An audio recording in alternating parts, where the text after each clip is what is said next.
doing it like only I can. Your boy DiamondKesawn. And as always, I promise you 3 things. The latest, the greatest, and nothing but the exclusive. So listen, right? I'm going to do it a little bit different. Usually, I be drinking my water, minding my business, right? But there's been some things going on lately, playing out in the media, that have caused me to tap into my who I know bag, right? And you know, when you tap into your who I know bag, it has to be serious. Here's why. Usually, with your who I know bag, you keep it in the back of the closet because you never want to have to use it. That's that bag that you keep away from the public. You don't let nobody know what's in it. You don't let nobody know you got it for real, but they know you got it because they know who you are. But you don't want to use it unless you absolutely have to. So a few months back, right, my friend, the one and the only, Reverend Carmen Michael-Smith, author of The Holy Queer, The Coming Out of Christ, we had this in-depth, phenomenal, break it down, chapter by chapter, reason by reason, almost page by page of his book, right? So in that conversation, I realized the power of his mind, right? Beyond just the book, but the being and the person and the ism and how he processes things. So we were talking recently about the incident that happened at Harvard. And for those who don't know, I need you to tap back in, get into the news, because you know Claudine Gay and her deciding to step down, being forced to step down. There's a lot of conversation around that. But when she walked away from Harvard, and it caused this, for me, this moment of silence, because I said to myself, why did a black woman have to be the one to walk away, right? Because originally there was a few of them, like all of the big wigs for the Ivy Leagues got called to the carpet, but she walked away. So I reached out to Carmen and I said, yo, what's going on? And we were having a conversation back and forth, and during this conversation, I'm going to be personal with you all for a moment. But after we talked about that, we talked about Dr. Antoinette Kendia Bailey, and she was the vice president of student affairs at Lincoln University in Missouri. And the reports came out that she had died by suicide after suffering alleged bullying and mental abuse from the president. And I was like, yo, like, Carmen, what's going on? And he said, y'all hear me? He said, I think it's part of a larger effort against diversity in traditional spaces. Okay, hold on. For those in the back. I think it's part of a larger effort against diversity in traditional spaces. Yeah, like that. So, naturally, I told y'all in the beginning, I went in my bag. And when I went in my bag, hey, Carmen. Hello, sir. How are you? How are you? Well, I'm great, and thanks for having me on. I think you know by this point I had no choice. Like, let's be clear. I literally had no choice because the way in which your mind processes, I had to call you. So, Carmen, do me this favor. Before we get into the breakdown of, I think it's part of a larger effort against diversity in traditional spaces, may I ask you, take me into your world for a moment. When the things were going down with Claudine Gay, what was going through your mind? Well, what normally happens is that, many of us think, and it's involuntary. And I spend my whole day thinking. I've turned what was meant for evil for my good. My stepfather used to always say, like, you need to think, Carmen, you need to think. But he didn't tell me what to think. But what it was is that you couldn't make a mistake. So I started, to quote Cat Williams, I've spent the last 30 years collecting information, connecting knowledge, and collecting your secrets. And so my mind goes to, this sounds familiar. This feels familiar. It's it's almost like, anytime somebody lies to you or does, that residue stays, and the next time somebody does something even remotely like that, you sort of like sit up. So my mind said, oh, this feels really familiar. This feels oversimplified, and I'm not quite sure if anybody else is noticing how regimented this is. Mm. And so my mind went to, of course, theology. I'm like, when Jesus heals or drives out the demons, they talk about how the demons are legioned and regimented. Mm. And I'm thinking, well, if demons can be legioned and regimented, then why can't we? But it's almost at a point where, like, we're not even seeing. I get it. We are a progressive community who has, in many ways, begun to decolonize and deconstruct the Bible and the traditions of the church that were really just from slavery and that were also oppressing us. And I applaud all of that. And at the same time, we're throwing out the baby with the bathwater. So we're just like, I just don't do church at all. And I'm like, what we learn in church is that, the elders, and I'll say my big mama, she used to say things like, that person has a nasty spirit. But that ain't nothing but a lying tongue. That's a lying spirit right there. We don't talk about things in terms of spirits anymore. We think that it's all what we can see. And I'm like, but there's so much below the surface, so much beneath, so much deeper, that this felt very spiritual to me. And it's because it was very legioned and very regimented. This wasn't just an attack on Claudine Gay. This was front after front. Okay, if we can't get her out the front door regularly, then what we will do is we'll try to come after her plagiarism. We'll say that she plagiarized. Well, I'm sorry, but I just don't buy plagiarism, because it's one of those things where it's like, I can say you stole from me, and people automatically think, oh, yeah, you're a thief. But what if what you stole from me was the penny off the desk? That's context that makes people think, well, oh, yeah. But when they say plagiarism, it is not that she stole someone's ideas. In the system of higher education, which is also another regimented system that was not designed for us to begin with, it is if you don't put a comma in the right place, if you didn't put a period after the date, but you put it before, then you have not properly cited. So then they say you plagiarized. So they didn't say she didn't put the comma, which was what had happened. She didn't properly cite. They just said she plagiarized because that sounds better. And then if that didn't work, then we will use, they laid a trap for her at the congressional hearing because they wanted her to trip up. And as soon as they did, what we were missing was how quickly her statements went viral. That wasn't just because, because think of how many people go before Congress on a regular basis, and how many testimonies we've had, and how many people who have even lied, and how many, we don't even hear about the people from, but yes, hers was regimented and legioned. And I think that what we often look at those things, and I get it, it's designed that way. Us as people of color, us as black people, black and brown, we often be like, okay, yeah.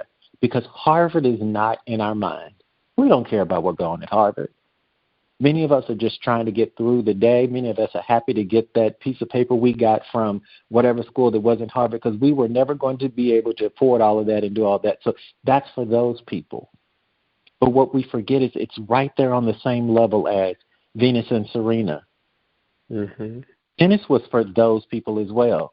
Leontine Price, known as the American diva, black woman opera singer who is known around the world, was the first. We forget that, like, when we see these arenas in which we go, ooh, black people dominating that and we dominating that, that is not always welcomed by everybody. And it's not just the entertainment section. It is higher education.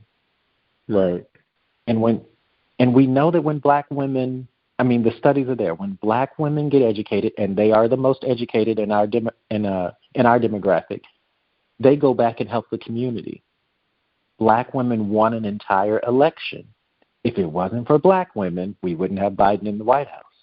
If it wasn't for black women, the movie about the Hidden Figures, that movie went to number one immediately because the black women got together and said sororities and sister girls, and we're going to all go to the movie theater. Black women change communities. And so it is, we definitely do not want black women advancing into these, what we'll say, traditional spaces, because they come in and they change, but then they also bring the community with them. They don't just do it for themselves. And that's a threat. So understanding that concept and taking it back to your point about Congress and how quickly her comments and her statements went viral, it's crazy because she wasn't the only one at that table. Everyone got called to the carpet. Like Ivy League in itself was called to the carpet at that moment. But you're right, hers went viral. Hers caused an uproar, and for whatever reason, it led to the trickle-down effect. Now let me ask you this. According to the stories, as they're told, she stepped down. Based upon that factor, if, let's just say for whatever reason, if that is so, do you see that as a I give up or as a power move in saying, let me shift how I play this because I can play it better, I can flip it better from the outside than I can from the inside in this moment? So I will say, yes, she stepped down, but I will also say she was pushed to the brink of stepping down. And we love Beyonce's. I mean, it's been a couple of years, but You Won't Break My Soul. When I saw the resignation, I thought, right after the Christmas holiday, right before the students come back, top of the new year, what I'm not carrying into 2024 is this foolishness. Right. Y'all have tried to come for me this way, and then you try to come for me that way, and then you try to have me fired. And I've only been in this job 6 months. And again, a larger narrative. I work for a black woman who is high within the sphere of where I work. And I am in meetings. And I watch how black women are treated in meetings. Beyonce even talked about it in the movie when she was like, I don't know if it's because I'm a black woman, but they don't listen to me. My boss can say things, 30 minutes later, someone else says it, and it is, oh my God, that's amazing. To the point where I said to her one day, I was like, I don't know how to best support you. You are brilliant. You got this degree, this degree, this degree. You know your stuff. You don't show. And it's almost like, let me try to check you. Okay, if I can't check you because you know what you're doing, let me ignore you. Okay, when you say something, I'm just going to just act like you didn't say anything. And I'm watching this over and over by people who are less degreed and less qualified and less brilliant than her. And I saw this in that same sense of like, this woman has been at Harvard. She's not the issue. It's the position she's in now that becomes the issue. And I think that she chose her mental health. You know, as we say, things we're not going to be doing, going back and forth with you. Right. I applauded that because it's like, if y'all want this space, fine. But what you won't do is you won't break my soul. You won't come for me every day and have me having sleepless nights and worrying. And I was like, bravo. It's sad that she had to be pushed to that point, but the fact that she chose herself, because many times, you know, we've been told in the history of black people, you know, you go in these places and you just grin and you bear it and you take it. And she said, you won't break my soul. I can continue to write scholarship and papers and do, and I don't know her, I don't know that, but that's what I got. I was like, yeah, you don't have to put up with that. Harvard isn't doing you a favor. You're doing Harvard a favor.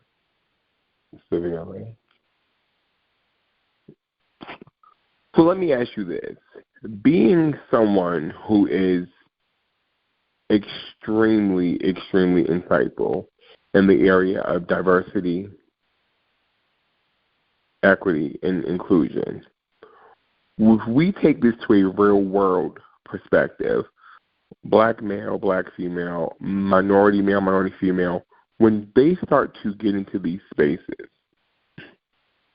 and understanding that, yes, sometimes you walk through the doors that you're not wanted in, and sometimes people still wish it could say no blacks allowed, right? And sometimes you get the feeling of they really don't want me here.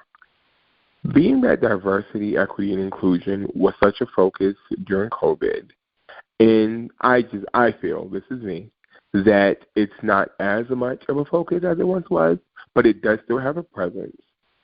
When people start to feel excluded and they feel that the diversity that is talked about really isn't happening in real time, what are some things, what are some isms, what is some insight that you would say to a person who came to you and said, Rev, I'm in this space. I feel like they don't want me here. I know I belong, but I don't know if I can fight this fight. What would you say to that person?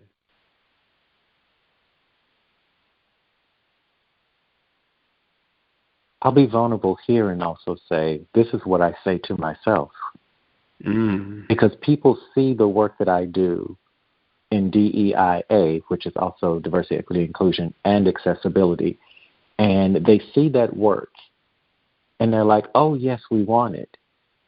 We want change. We want our Claudine Gay to say that Harvard is now a progressive place so that we've moved beyond racism. We want to be able to say we voted for Obama so that we can say we did our good deed. We want change, but we don't want to change. Or it's like, yes, those are great ideas as long as I don't have to do anything. Let everybody else be the change. I've been here for 20 years. I've been here for 40 years. Don't come over here asking me to do anything different. And so I have to encourage myself. Sometimes you've got to pat your own self on the back. And I have to encourage myself by saying, Carmen, you are on assignment. This isn't a job. DEIA or DEI is not a job. Being a pastor makes me really equipped at doing it because it's the same thing of being in a storefront church. You've got the people who've been here forever and ever, and they don't want any kind of change. Don't bring that new music in here. Don't start preaching different. Don't let these young folks. And those are not the people always in power. Sometimes people have power. Sometimes people just have influence. In the black church, sometimes the woman in the kitchen, you got to go ask her before y'all do the thing, because even if the pastor say yeah, if she say no, it ain't going to happen. Right. So it's like I deal with the same things within a corporate structure as you would in a church. You have people who are on your side and they're young and they see this and they see the potential, and you have people who are like, no change is necessary here. We've been doing it this way for years. And so I have to remind myself, every job that I have is an assignment. I am not here till you get tired of me. I am here until God reassigns me. And he has me here. And the longer I don't do what I'm supposed to be doing, then the longer I stay in this place. And I would like to go ahead and move on. So I continue to show up every day. It takes prayer. It takes using your personal time, your vacation time, which is very necessary. Don't save it up. Use it. Because you have to remain in your right mind. Because it's really not about fixing a structure as they like to think it is. Like, we're going to just come in as DEI professionals and we're going to change the whole organization. No, we really just provide strategy and guidance. You have to put it into action. It's like a divorce, a couple going into a divorce. You've got to you've got to go in there and lay on the sofa and talk to the therapist, and you meet with them once a week or every 2 weeks. But if you don't do any work or y'all don't have any conversations between then, then that never works, which is why people think the DEI doesn't work, because they think that we're the fixers. We come in and we offer you ways in which you can improve the institution, which will also improve the bottom line, which will also keep people from quiet quitting because they actually feel included now. But I just have to keep reminding myself, you are on assignment. Your assignment is not necessarily to change the organization. You can't fix humanity if you refuse to deal with humans. And so I have to go in and on a very human level every day, person by person. Rarely do I get the chance to change an entire team at once. It doesn't really work that way. I have to talk to you and meet you where you are, like a pastor. And then I've got to go to the next person and meet you where you are. So if you need encouragement, one, ask yourself what your purpose and your role is in being at this job, because if it is just for money, then you can find any job for money. But if life is supposed to be more than just money, then where you work should also be where you are sowing into. You are putting something in there that improves the ground so that when you leave, the harvest still comes up. Better for the next generation, better for the next one. But I'm like, yeah, I don't have the luxury, is what I tell myself, of giving up when I'm on assignment. Because I didn't assign myself, so I can't unassign it. Come on. So you just want to turn this into a whole preaching session. Okay, got it. So question. And I want to know this, and I want to know it from an insider. Does the concept of the token black still exist? Very much. And I will say, the example is Elon Musk said back in December, around the 15th or 16th, I don't have the exact date, but he wrote on X, or formerly Twitter, or whatever it's called, DEI must DIE. That was his post. And this was in response to the Claudine Gay. And I just thought, what, are you trying to be funny? Because this failed attempt at wit, and you're supposed to be smart. Like, I mean, I'm serious. I'm not even being petty with you. Like, do you even understand what diversity, equity, and inclusion means, what the real work is? And he went on to say that, like, it is, we were supposed to get rid of segregation in this country and discrimination. And I'm like, well, clearly your money has separated you from the rest of the world as well as knowledge. Because for those who think that diversity is just, we hire one black woman, we hire one Asian, we hire one trans person in the office and put them in the back. And yes, that's diversity. That's like, okay, now we have the token. It is diverse in here. It's diverse in race and social economic status and thinking and upbringing and college background. It can be diverse in all of those things. Do we have to listen to it? Do we have to even, like, pay attention? Right. Because black women will tell you no, they don't. They don't listen. They don't pay attention. They just want to do what they want to do. And I've witnessed that with my own eyes. And so I would say that the token is still very true. But the opposite, to combat that, is diversity, equity, and inclusion, which is, I'm not so concerned anymore about, not to go off on a tangent, but I'll just say, I just recently was talking about this with the black gay community, is that I feel like we're trying to fit in, which may not be a popular thing to say, but as Baldwin said, you know, being black and gay was my superpower. But because we want to fit in so much that we began to look like everybody else when we were superheroes in one instance, and now we're like, we look just like everybody else. And I'm like, no, don't give up your superness just to get one in the room. There can be one trans actress. There can be one black gay guy who's doing this thing. I'm like, no, what I'm interested in is representation. Right. I want us to be represented in every room, not just in the room. And so when you talk about inclusion, the work of inclusion, people try to make it so deep, but I'll tell you, it's just how people feel. Do people feel included when they come into the office? Things like when the supervisor or the boss emails people or invites people to lunch, who's excluded? Because those are the people who are no longer included, and those are the people who all the data says start to quiet quit. When people in your office walk down the hallway, and as soon as they see you, they look up at the ceiling and start counting tiles. All of a sudden, something on the floor becomes really interesting. It's like you can't just say good morning. That starts to exclude people, so they don't feel included. So I show up and I'm like, hey, look, you've got to start making people feel included.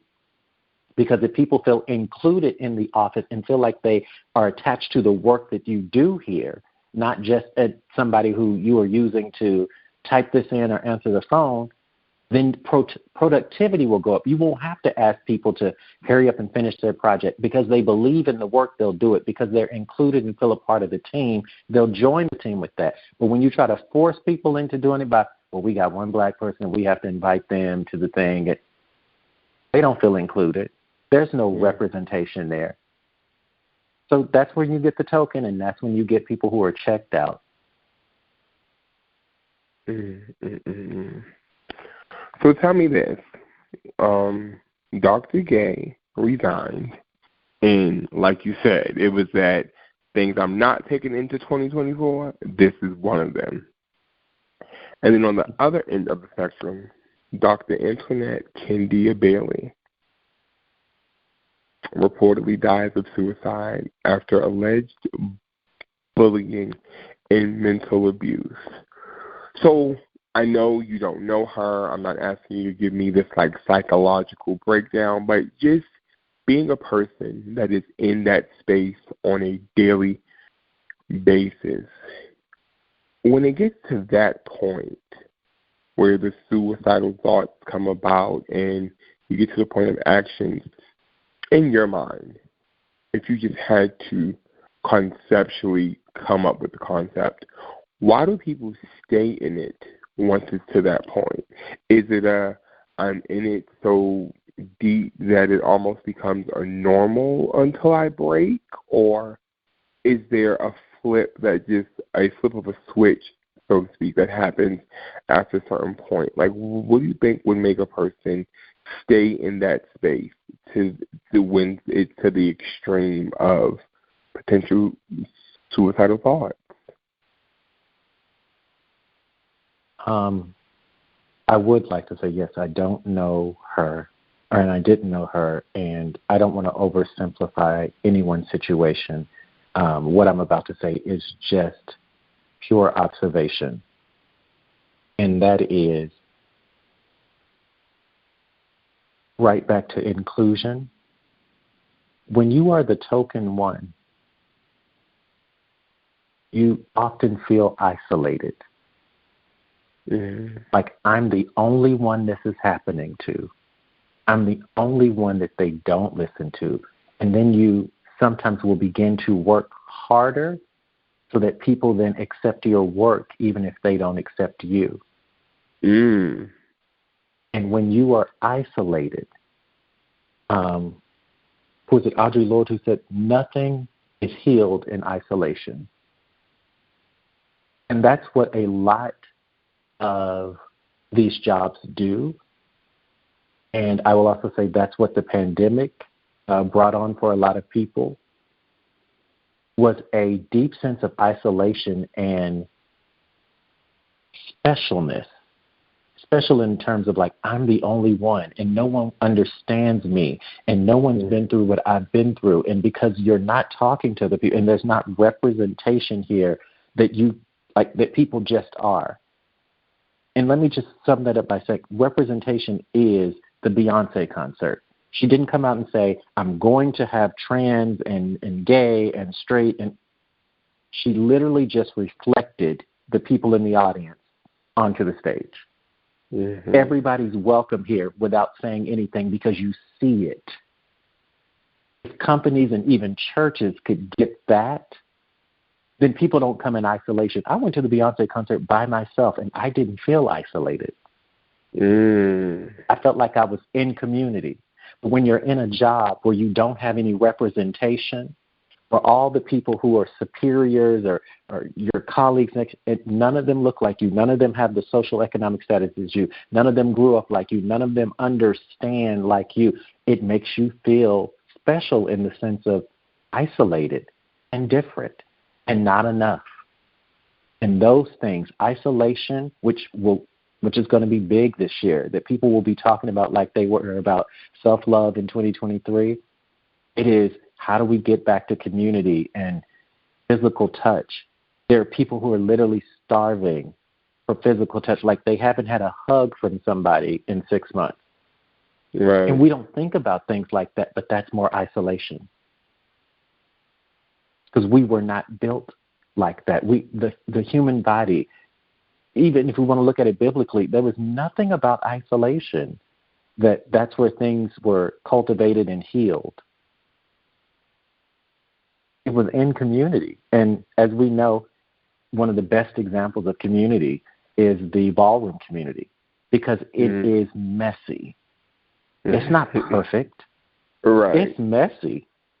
But we still come together and we still have a good time and we still break bread and we will still argue with each other, fall out next week and come back here and that is community. It's the same thing in the church. Somebody said this about such and such. It's gossipy, it's messy, but still we can come here and still pray and then fall out and come together and then fry some chicken and then it's not ever going to be this Disney movie. But community is messy, and I think we've forgotten that. And so the same way with the work situation is that people come into these work situations and are often forced into isolation because of a lack of representation. And that can be detrimental to someone's mental health. Mm-hmm. Isolation is the word. So tell me this.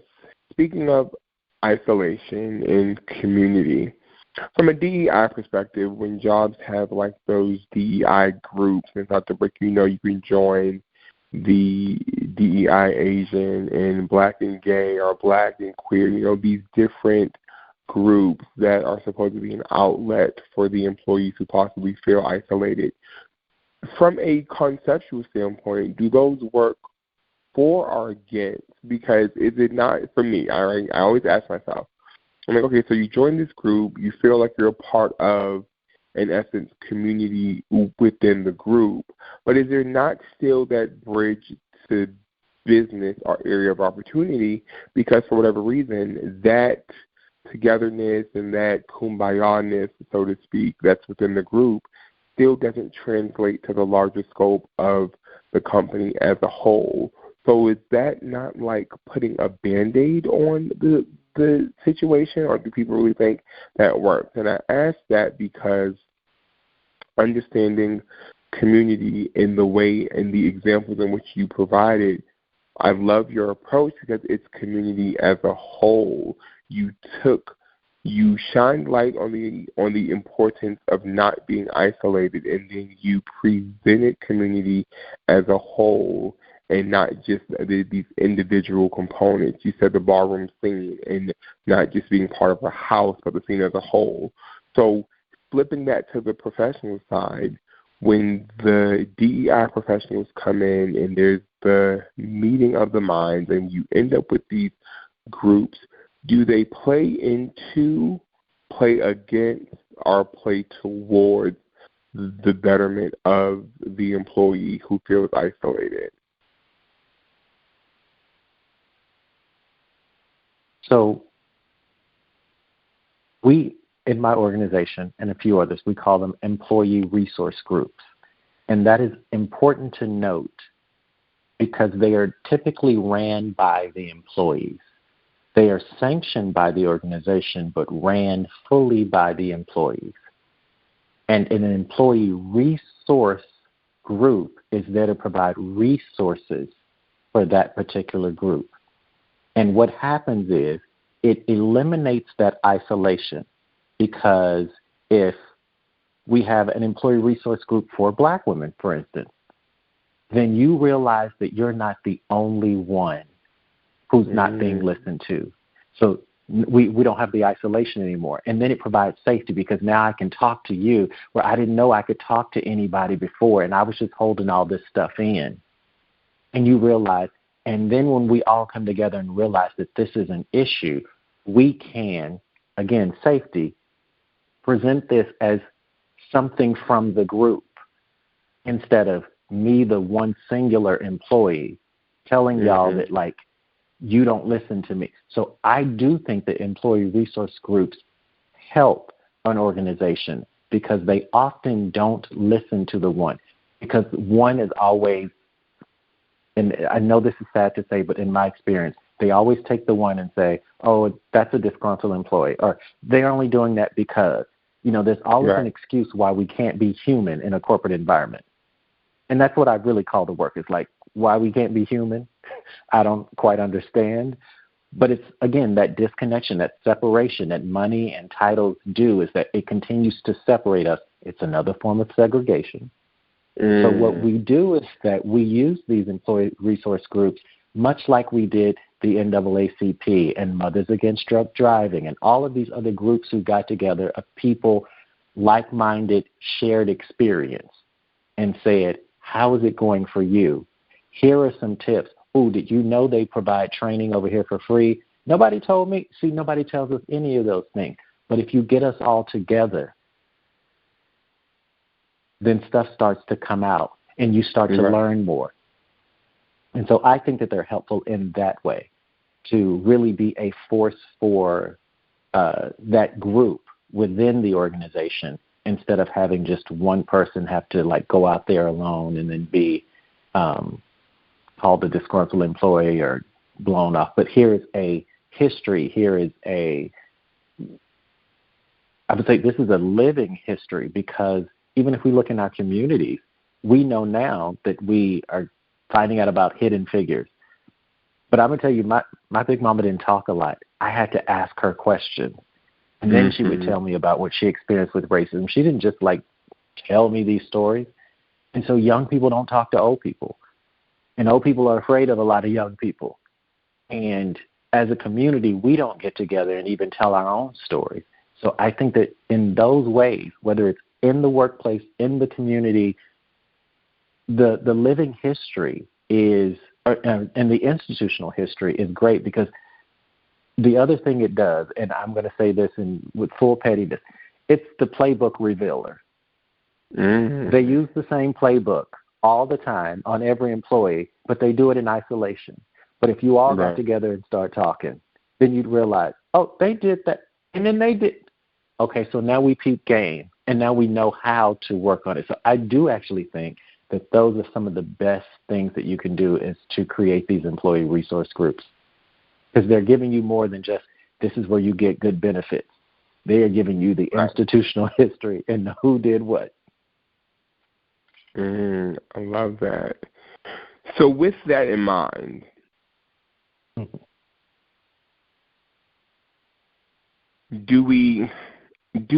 we, I don't know how I want to phrase this, so follow me for a moment. With things being a part of a larger effort against diversity in traditional spaces, with that being broad yet still direct at the same time, I want to ask you this. What are key components that people can take heed of?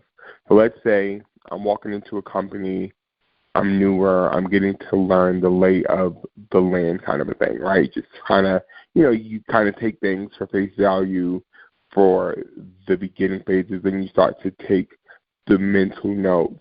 When you start to really look at things under the microscope and really dig down and deep dive into it, the efforts against diversity in traditional spaces, what are some things to look for that may not be the direct, blatant, in-your-face kind of approach?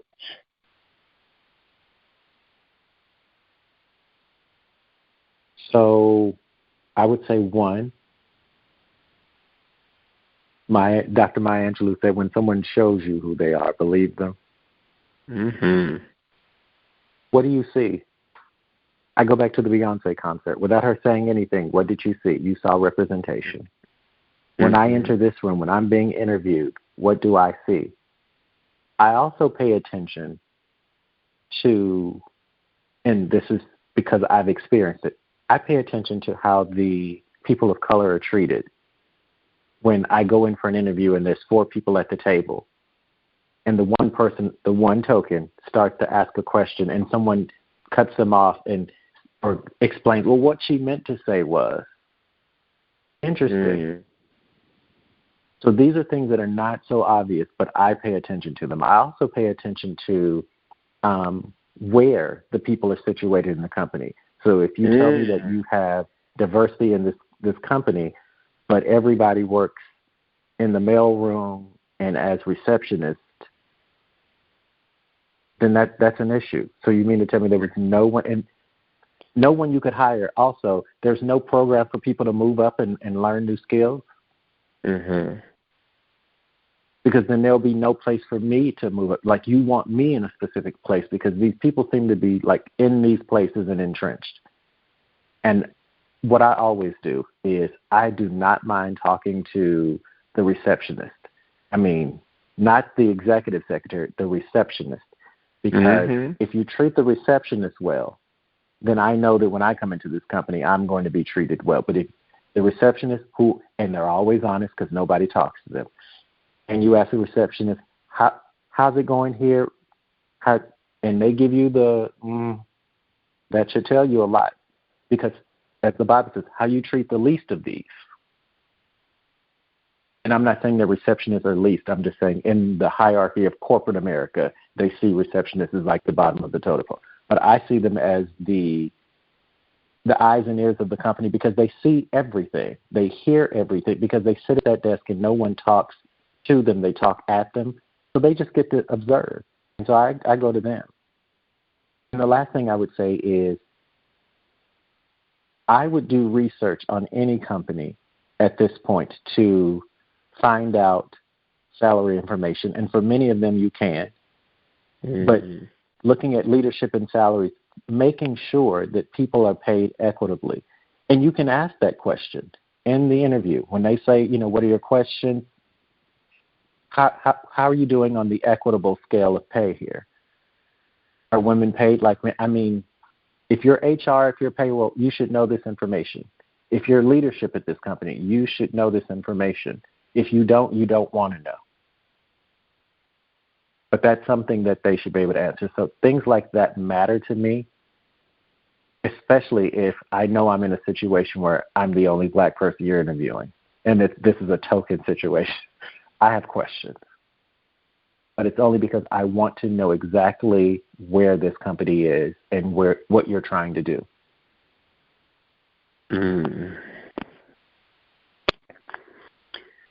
Listen, you all, we can go on because this is a conversation that just converses and converses. Y'all know what I mean. But understanding this, Reverend Carmen Michael Smith, being the author of a groundbreaking masterpiece that skillfully navigates the complex intersection of faith, queerness, and spirituality, you understand why he's known as one that has a thought-provoking approach which always challenges conventional interpretations beyond religion, beyond corporate America, beyond everything and into everything. This is why when I said I went in my bag, I went in my bag. Do me this favor, Carmen, my friend, the one that I keep in my bag. Let them know, outside of holyqueerthebook.com, where they can purchase the book that started the relationship of me loving you, where can they find you at in the world of all things social media? They can find me at Carmen with a K, Carmenstagram. I took that from Princestagram, but Carmenstagram. And I am also launching this week my own podcast of insights and ideas and perspectives on things as I see them, called The Heart of the Moment, and it's also at Carmen Michael Smith at YouTube. So Instagram and Carmen Michael Smith on YouTube. And, of course, holyqueerbook.com. I just want y'all to know, for the record, he didn't tell me about the podcast, so me and him about to have a conversation off the record. But without me letting y'all know what we about to get into, because now me and my friend about to have a whole come to Jesus moment, I'm your boy, DiamondKesawn, and like I said, latest, greatest, and nothing but the exclusive. And when I go in my bag, and Reverend Carmen Michael Smith is an example of what's in my bag. I'm your boy, DiamondKesawn. He's the one that does it, does it, and will continue to do it. Y'all know where to find him. Tap the links below. I'm signing off. Until next time, y'all be blessed. This is a DiamondKesawn production.